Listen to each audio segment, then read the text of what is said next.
Hi there, I'm Mrs. Weiss. Welcome to Latin Storytime.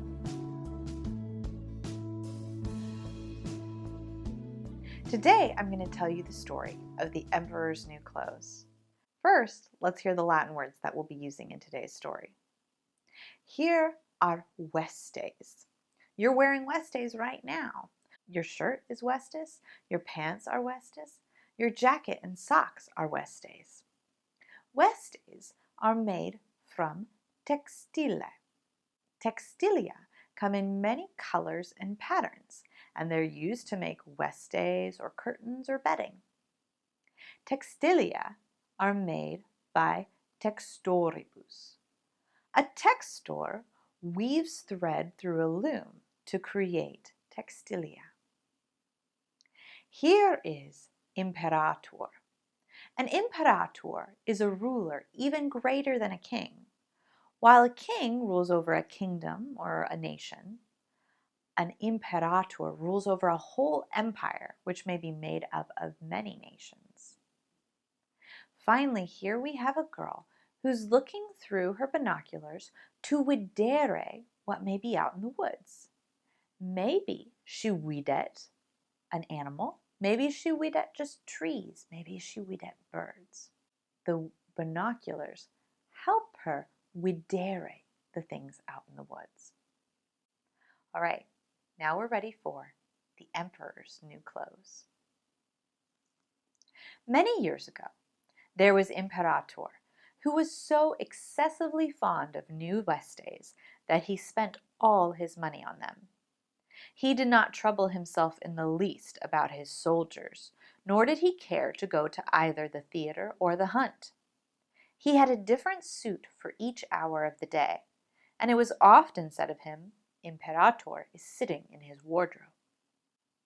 Time passed merrily in the large town which was his capital. Strangers arrived every day at the court. One day, two rogues, calling themselves textores, made their appearance.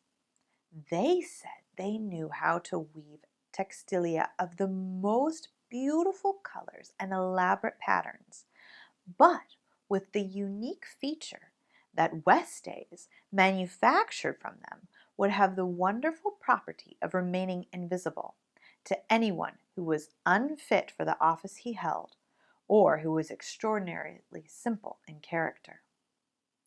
These must indeed be splendid vestes, thought Imperator. Had I such a suit, I might at once find out what men in my realms are unfit for their office, and also be able to distinguish the wise from the foolish. This textile must be woven for me immediately. And he caused large sums of money to be given to both textores in order that they might begin their work directly.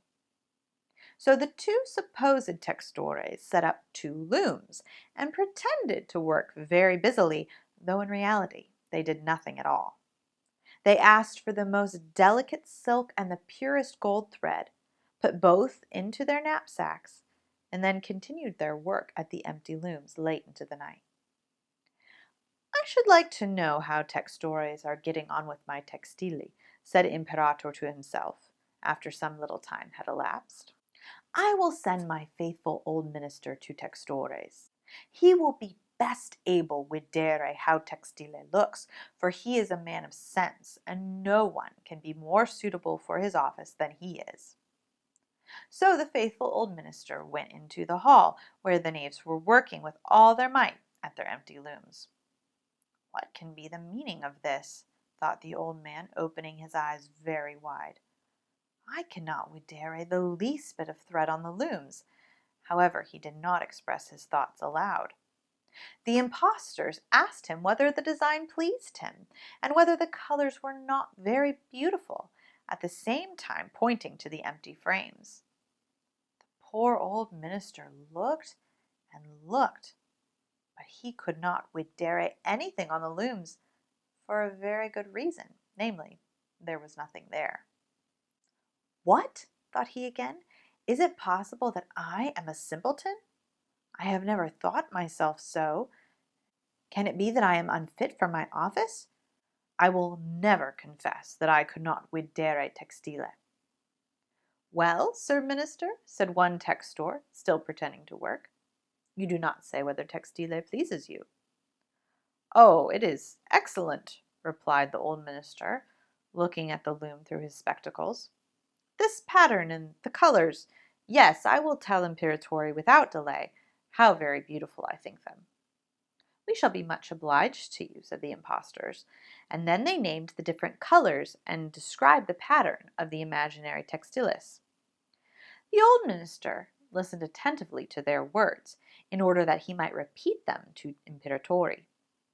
And then the knaves asked for more silk and more gold, saying that it was necessary to complete what they had begun.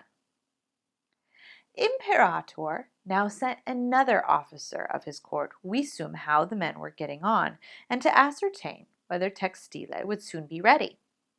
It was just the same with this gentleman as with the old minister. He surveyed the loom on all sides, but could videre nothing at all but the empty frames. Does not textile videtur as beautiful to you as it did to my lord the minister? Asked the impostors of the second ambassador, at the same time making the same gestures as before and talking of the design and colors which were not there. I certainly am not stupid, thought the messenger. It must be that I am not fit for my good profitable office. That is very odd. However, no one shall know anything about it. And accordingly he praised textile he could not videre, and declared that he was delighted with both colors and patterns. And he told Imperatori when he returned, textile which textores are preparing is extraordinarily magnificent. The whole city was talking of the splendid textile which Imperator had ordered to be woven at his own expense. And now Imperator himself wished to videre it while it was still in the loom.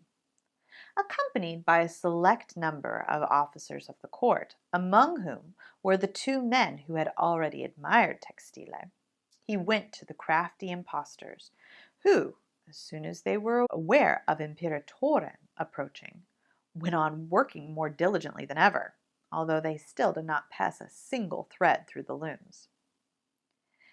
Is not the work absolutely magnificent?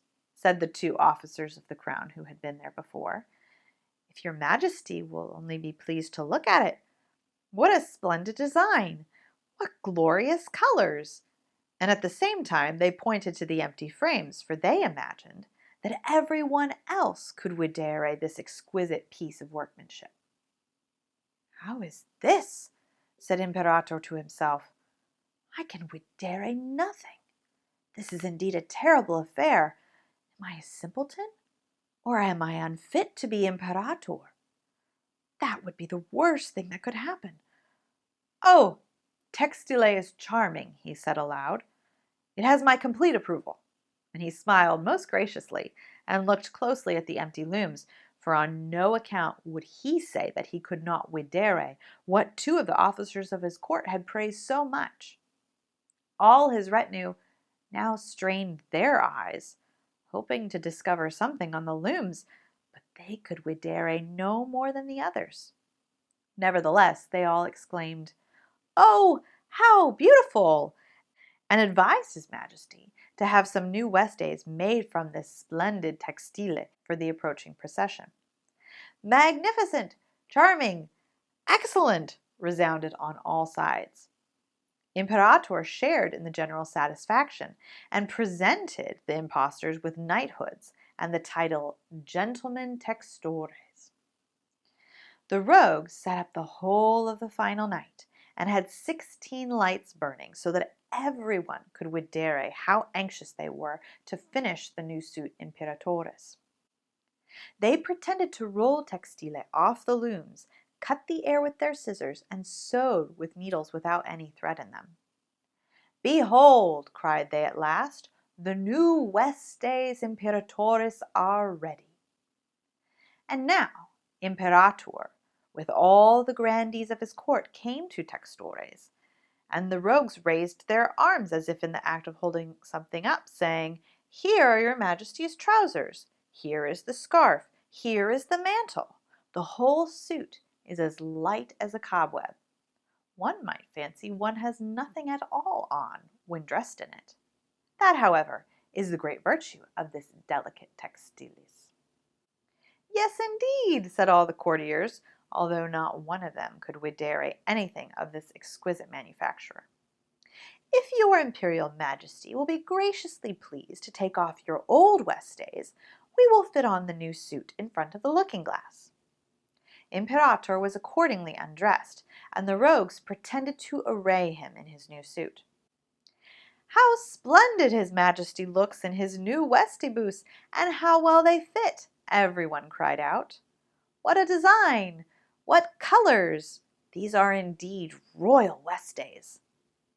The lords of the bedchamber, who were to carry His Majesty's train, felt about on the ground, as if they were lifting up the ends of the mantle, and pretended to be carrying something, for they would by no means betray anything like simplicity or unfitness for their office.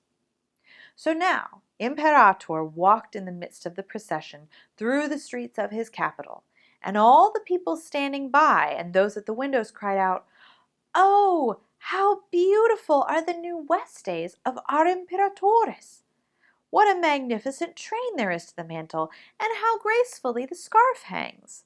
In short, no one would admit that he could not vedere these much admired westays, because, in doing so, he would have declared himself either a simpleton or unfit for his office.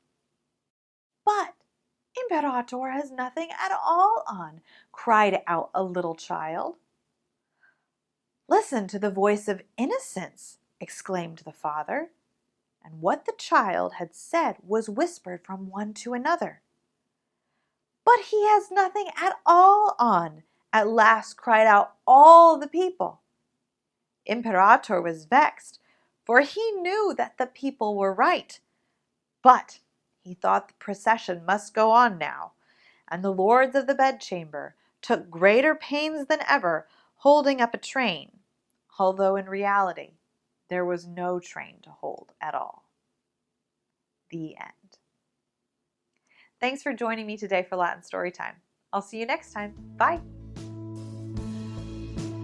Hey parents! I want to help your kids keep learning Latin beyond our storytime together.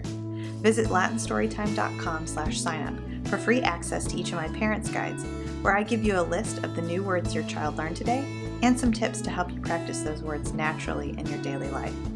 And remember to click the YouTube subscribe button so you catch each new episode. Thanks for watching, and I hope your family enjoys your Latin learning together.